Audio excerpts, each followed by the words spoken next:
Hi, everyone. There were two things that I wanted to touch on today. The first one is how to develop a habit so that you don't miss a Joker exchange in somebody else's exposure. The second one I wanted to demonstrate was Joker bait. And what is Joker bait? So here you see I have my hand going. I'm doing the 6 hand down, this one, in consecutive runs. So I need Pung Kong and then offsuit dragons in pairs. And I have a Pung of ones. I have a 1 2 dot. So I need two more 2 dots to make my Pung. I have 3 dots and I need a total of 4. I have a joker here. So I can move, the joker can be used here or it can be used here.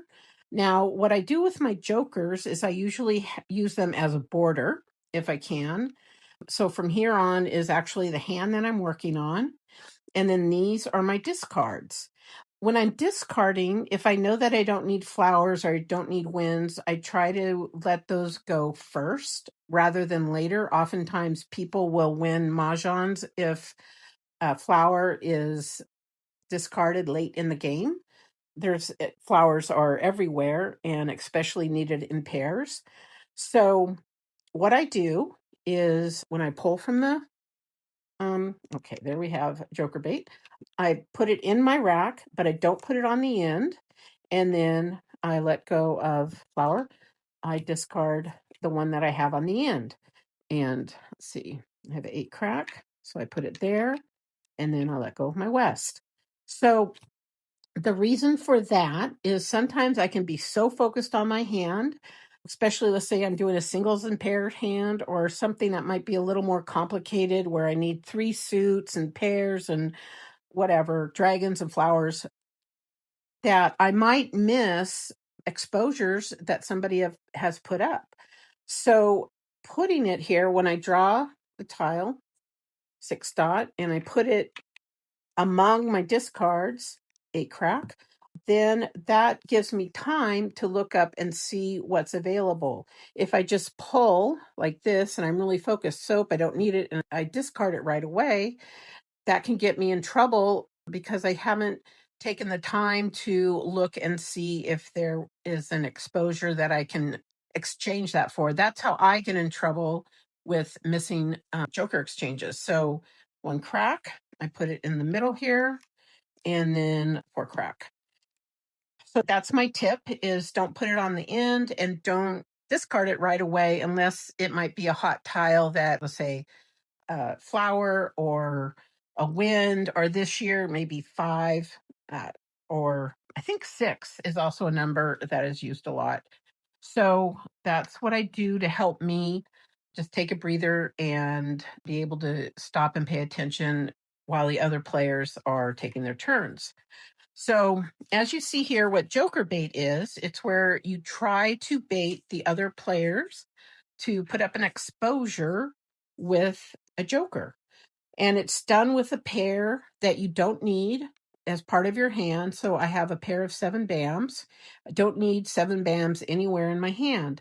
And usually, when you want to do joker bait, you do it about when you have 60 tiles left or so.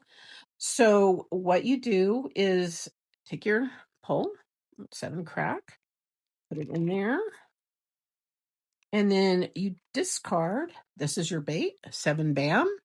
And let's say, oh, somebody needs that.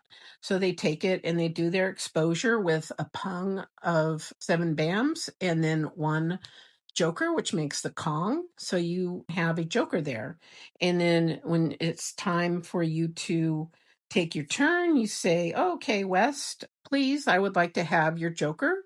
And then you take it and then you get your joker and you put that in your rack.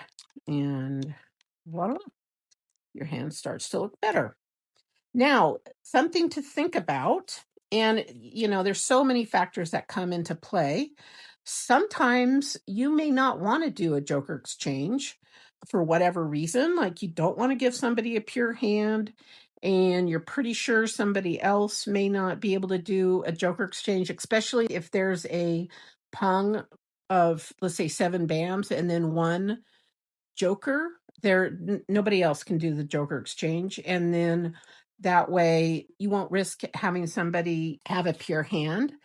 The other thing is when you do a Joker exchange, you can discard it. You don't have to keep it. So you can do the Joker exchange and discard it.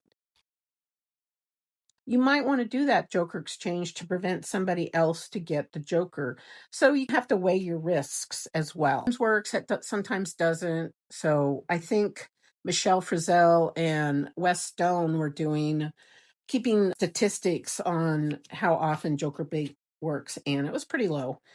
So those are my suggestions. If you have any comments, go ahead and put them down below, and I will see you next time. Bye-bye.